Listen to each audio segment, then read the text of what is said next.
Now let's talk about the almost inevitable moment where they want to quit or they don't feel like going. Because anybody who's anybody knows that when things get a little uncomfortable or a little tricky, we all as humans only like to get pushed so much. And then we want to quit and we want to stop because we like to be comfortable. And that's part of our brain saying, you're safe if you're comfortable. But here's the thing. Any skill set, any growth is on the other side of your discomfort. And if we didn't do the things that we don't feel like doing, we're not going to get much of anywhere. Here's 3 ways to help guide them in those moments when they don't feel like it, or there's resistance to go, or they just want to quit. 1, have a why before you even begin. What does this mean to them? Why do they want to do it? What do they want to achieve? Because when we want to quit, if we have our why, when we were excited and we were clear, that helps us remind ourselves that this is important to us, why it's important to us. The second is choice within the boundary. You've made a commitment. We're going to go. I'm going to drive you. But you can choose whether you get onto that mat or not. That's up to you. If you feel like today is a day that you sit and you watch, fair. But we're going to go because we've committed to this. We've made a decision and we're going to take that action. But you decide what that looks like when we're there.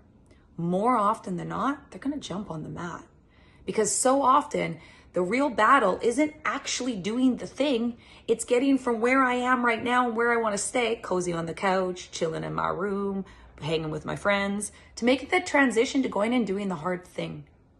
But it's a really, really important tool and lesson for them to learn because, again, later in life, we're always going to want to do the enjoyable thing over the tough thing. But the tough thing is where our growth is. The tough thing is where our expansion is. And there's always room for enjoyment. But we do not put off the tough stuff or the inconvenient stuff for the enjoyment. 3, check in. If it's really, really, really, truly not for them anymore, let them trust themselves on that. It really might not be. This might not be the thing that they want to push themselves and have the hard thing to get on the other side. This might not be their modality, and that's okay. But how do we know the difference? You get really curious with them. Utilize the option number 2. We go, we get on that mat. You decide what you do once you're there. But when we get home, let's take some time. And I want to hear you of what you're thinking and why this feels like this just shifted for you and this is no longer what you want to do. You still go with the commitment because you want to make sure that it's not the feeling in that moment of the transition that they're avoiding. And then afterwards, you have a real curious conversation about it. When did you start feeling as though you didn't want to go anymore? What are some of your thoughts around it? Get really curious around that. That's going to be how you know if they're listening to an instinctual part of themselves that's saying, this is not for me. But most likely, it's a feeling of just not feeling like it. Or when it starts to get tough, that's when we want to quit. This is a really, really, really, really, really important thing for the development of consistency, resiliency, competence, which equals confidence.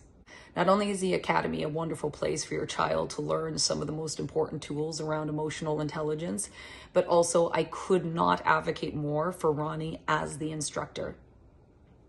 You got a gem there. All right, take care of yourselves.